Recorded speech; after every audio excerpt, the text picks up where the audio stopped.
ओम गुरुभ्यो नमः ओम गम गणपतये नमः ओम नमते नमः ओम रम रामाय नमः ओम मातिश्री नमो नमः ओम मातृपितृचरणकमलेभ्यो नमो नमः।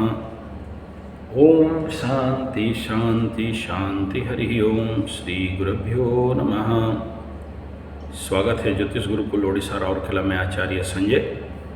इस वीडियो में हम लोग बात करेंगे अपने भाग्य को कोसना।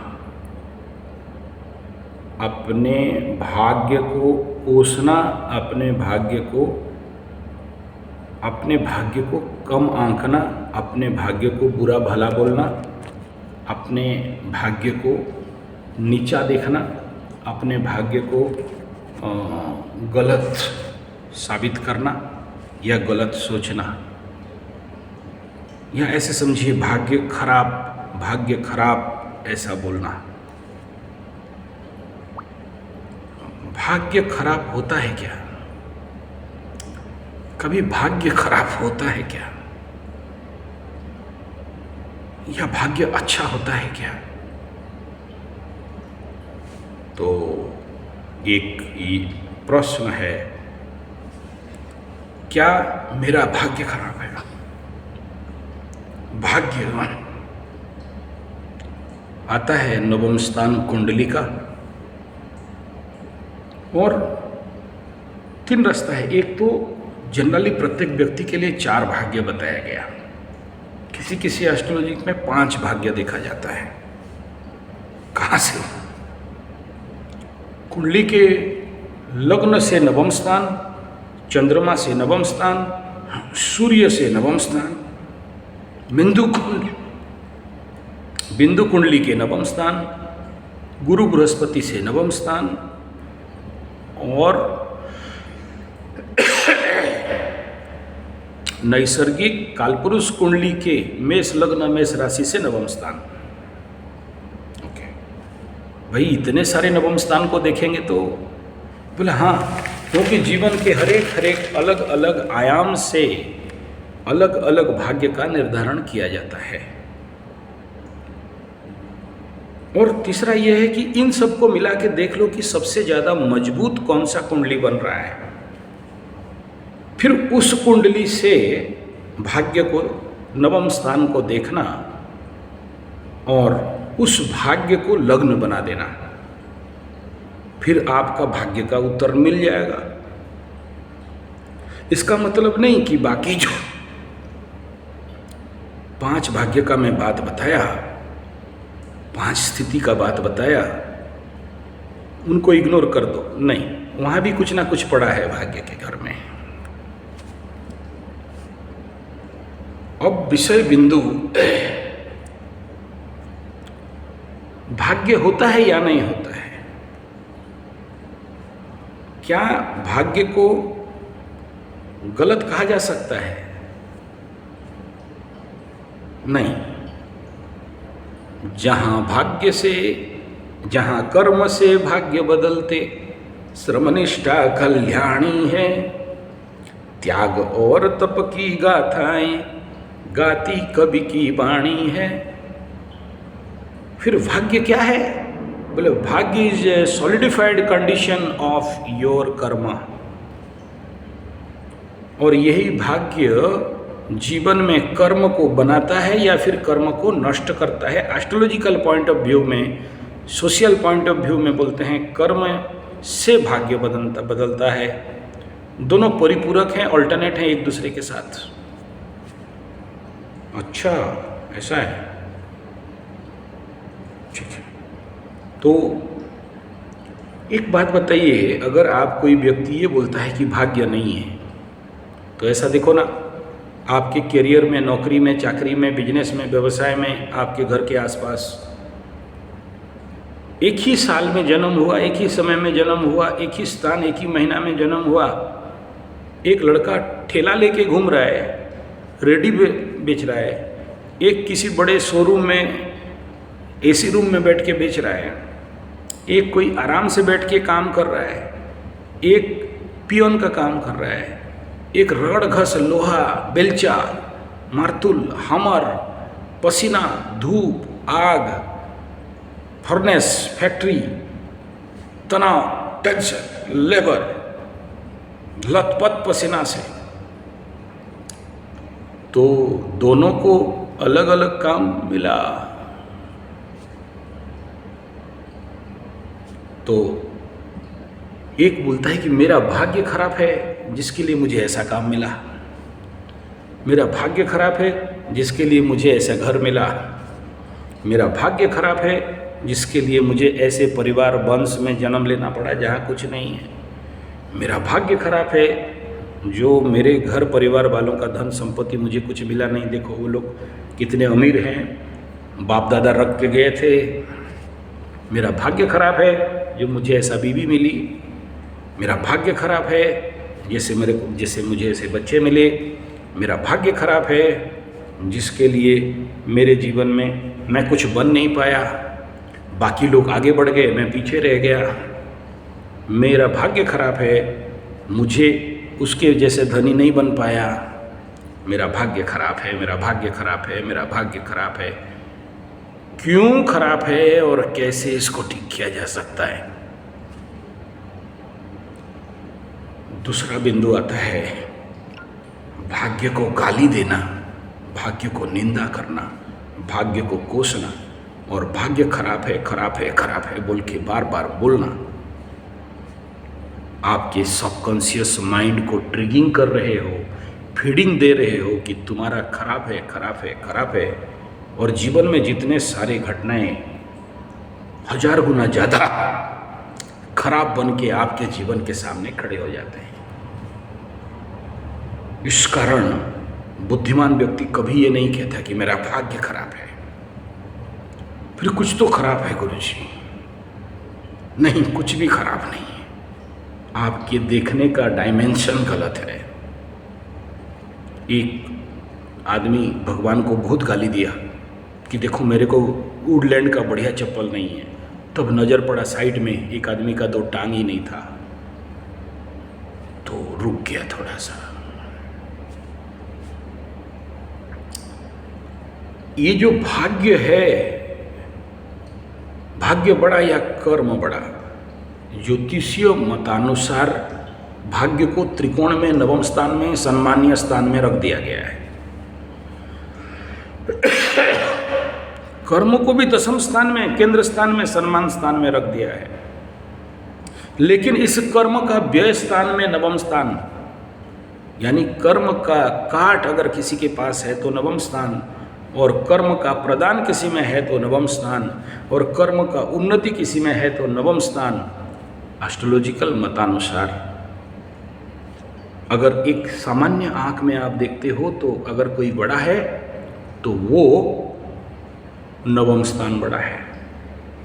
लेकिन महाराज जब शनि का 7.5 आ जाता है, जैसे आज के डेट में मकर कुंभ मीन के ऊपर 7.5 चल रहा है, या ढैया आ जाता है वृश्चिक कर्क के जैसा, या पनौती आ जाता है तुला के जैसा, उस समय ये भाग्य कहाँ गया होता है सर? कल तक हम करोड़पति, अरबपति, खरबपति, तरबपति, मरबपति सब थे, आज रोडपति हो गए। कल तक हम किंगफिशर उड़ा रहे थे मालिया बाबू बन के, आज मोलिया बाबू बन के अमेरिका इंग्लैंड में छुपे हुए हैं, भगोड़ा डिक्लेयर हो चुका है। कल तक एयर इंडिया चला रहे थे, आज जेल के अंदर मृत्यु का भीख मांग रहे हैं कि मुझे मृत्यु दे दो। तो कल का खराब किस्मत खराब था या आज का खराब था? तो भाग्य के पीछे एक बड़ा रहस्य क्या बना यहाँ पर? जीवन निर्णय, कर्म निर्णय। इसलिए वो मेरे वीडियो को देखिएगा, निर्णय कैसे निर्णय लेना है, इसी वीडियो के आसपास रहेगा। एक गलत निर्णय आपका भाग्य से नीचे गिरा के रख देता है।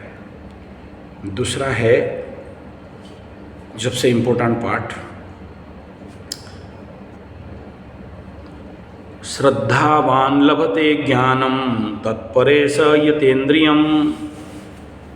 श्रद्धा नहीं है, श्रद्धा है तो मिल जाएगा, श्रद्धा नहीं है नहीं मिलेगा। दूसरा एक इम्पोर्टेंट और पॉइंट आता है जितेंद्रियम। ये जितने लोग आज भिखमंगा बन गए, शनि 7.5 में जितना भी ठुकाई हो गया, पिटाई हो गया, किसके माध्यम से हुआ? इंद्रिय को समन दमन नहीं कर पाए, इंद्रिय को कंट्रोल कर नहीं पाए, श्रेय मार्ग पे नहीं गए, प्रेय मार्ग पे गए। और इस समय 7.5 में एक ही घटना घटा, विवेकहीनता, मूर्खता वृद्धि हो गया, निर्णय गलत हो गया, मलिया बन के इंग्लैंड भाग गए और एयर इंडिया बन के जेल में घुस गए।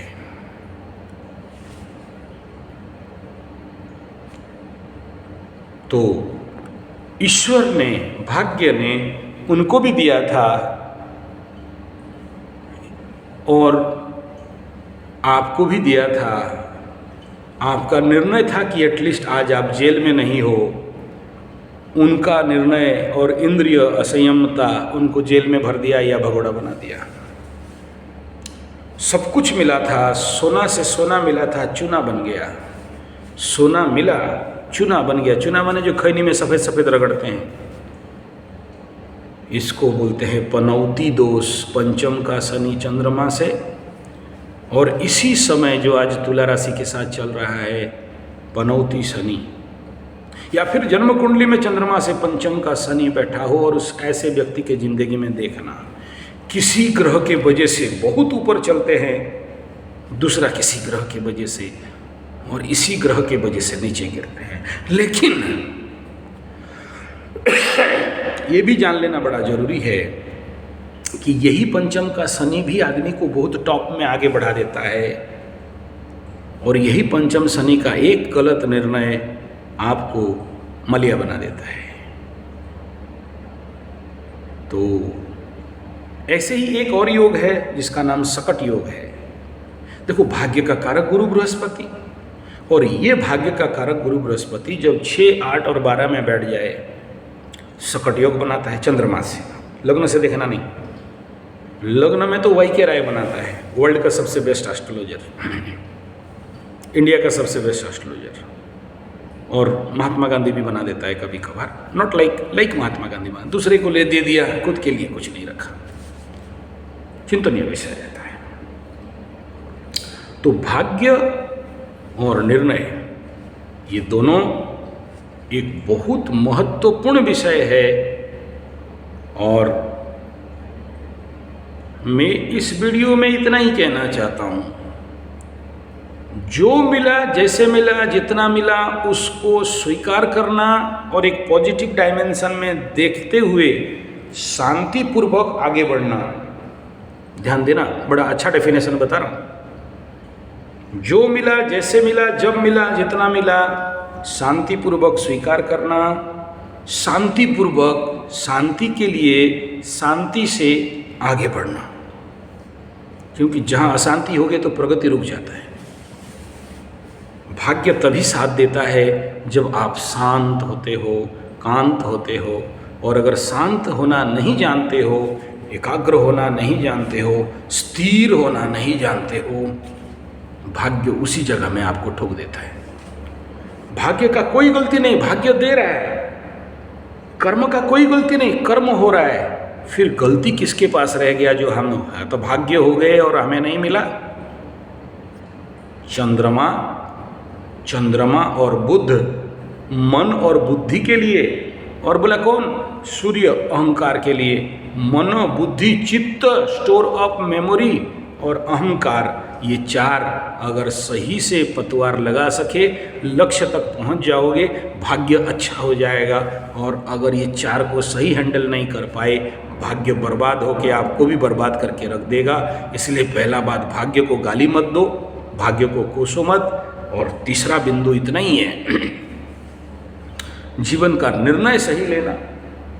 तो हम लोग यहाँ जो ग्रह शांति शिविर करवाते हैं, व्यक्तित्व विकास शिविर करते हैं, नेतृत्व विकास शिविर यहाँ पर जो करवाते हैं, एक ही बात पे फोकस करते हैं, क्या आपके भाग्य को उन्नत किया जा सकता है? परिवर्तन का बात मत बोलो, उन्नत कराया जा सकता है क्या?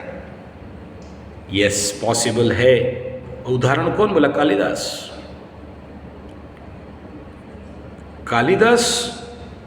से महाकवि कालिदास, महामूर्ख कालिदास से महाकवि कालिदास बना जा सकता है। और दस्यु रत्नाकर से वाल्मीकि बनाया जा सकता है, और कर्ण जैसे सूत पुत्र से महान कर्ण बनाया, दानी कर्ण बनाया जा सकता है। बोल के वो भाग्य था बोल के हो गया, नहीं, भाग्य था बोल के हो गया ठीक, लेकिन बीच वाला का पार्ट आप नहीं देख रहे हो, जहां पर साधना है, तपस्या है। कालिदास लात, बीवी से लात खा के साधना करता है, तपस्या करता है। वाल्मीकि सत्य को समझने के बाद तब राम राम में बैठ जाता है। कर्ण कंडीशन को मद्देनजर रखते हुए सीधा काली माँ के शरण में चले जाते हैं। काली और कर्ण उपाख्यान सुनोगे तो दिमाग भेजा उलट जाएगा। कर्ण हर दिन अपना गर्दन का अपने को बलि दे देता था काली माँ के पास। देखेंगे कभी उसके विषय में, लंबा विचार है, बहुत बड़ा विषय है। काली का महागुप्त पुराण में इस बारे में बताया गया है कि काली अपने को दे देता था। उस लेवल का तपस्या था, तपोबले सर्वसिद्धि बताया गया है। लेकिन क्या आप लोग आपके जीवन में अभिष्ट सिद्धि के लिए, तपस्या करने के लिए कहीं गुरु बना के उसके पास जाते हो? नहीं जाते हो। जिसके लिए आज जैसे हो वैसा रह के भाग्य को कोसते हो और बोलते हो कि शनि 7.5 खा गया, मेरा धन संपत्ति पैसा पत्तर सब कुछ मेरे को कर दिया बर्बाद, मैं हो गया 0-0। नहीं रे बाबू, नहीं, शनि 7.5 में ऐसा कुछ नहीं हुआ। शनि 7.5 तो आपको निखारता है, साफ करता है, शुद्ध करता है, आपके अंदर और ज़्यादा फर्निश बनाता है। और इसके बाद देखना, मकर राशि का 7.5 खत्म हो, रॉक करेंगे, और कई सारे धनु राशि का 7.5 खत्म होकर रॉक कर रहे हैं, महानतम स्थिति में पहुँचे हैं, तनाव मुक्त हो चुके हैं। कुछ लटक गए हैं, वे लटके हैं धनु राशि जिनका कुंडली मैं देख रहा हूँ, जो लोग इस 7.5 साल में अपने ग्रह स्थितियों को, दुस्थितियों को, कुंडली में पड़े जितने सारे दुर्योगों को शांति करना, साफ करना, शुद्धि करना, रिपे करने का काम नहीं किए, जिसके कारण उनको वो दंड, वो पीड़ा आज भुगतना पड़ रहा है। नहीं तो वो बाकी मैक्सिमम धनुराशि वाले रॉक कर गए, अच्छी स्थिति में हैं, अच्छे तिथि पा रहे हैं।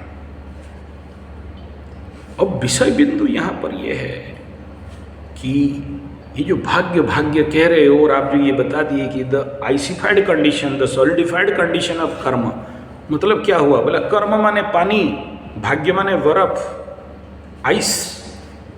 और जैसे जैसे आप कर्म के उत्ताप देते हो, तपस्या के तप देते हो, भाग्य धीरे धीरे पिघलता है और जीवन में सामने आता है।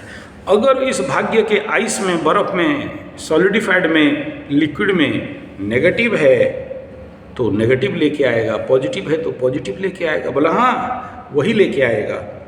परंतु भाग्य के तपस्या, तप में, ताप में, एनर्जी में, ताकत में, इस अग्नि में, कर्माग्नि, तपस्याग्नि, ज्ञानाग्नि, दग्ध कर्माणि तमाहु पंडितम बुधा, इसमें वो अग्नि में ताकत है। दग्ध कर्माणि, सब कुछ को दग्ध कर देता है, नेगेटिव को, स्लाग को डिस्लागिंग कर देता है, और फिर रियल स्टोइल को बाहर निकालता है। ये है सीक्रेट भाग्य का। और इसलिए ये पॉसिबल है कि एक व्यक्ति के जीवन में तपोबल में हम उसके जीवन के कायाकल्प, उसके भाग्य का कायाकल्प, उसके भाग्य में उन्नति करा सकते हैं, बशर्ते सामने वाला चाहे तो। इसलिए कहा गया जहाँ चाह है वहाँ राह है। अगर चाहत नहीं है, पीट मार के कुछ नहीं कर सकते हो। आप कल जैसे थे आज भी ऐसे हो, लेकिन बड़ा बनना चाहते हो, ये पॉसिबल नहीं है। आप जैसे थे बड़ा बनना चाहते हो तो आज को ठीक करना पड़ेगा, आज को मजबूत बनाना पड़ेगा, तपस्या का शक्ति देना पड़ेगा, तभी आने वाला काल का भाग्य को एक नवीनतम, एक नया, एक महानतम बना सकते हो। यही है सीक्रेट भाग्य बड़ा या कर्म बड़ा, और भाग्य को कैसे हैंडल कर सकते हैं। धन्यवाद, नमस्कार।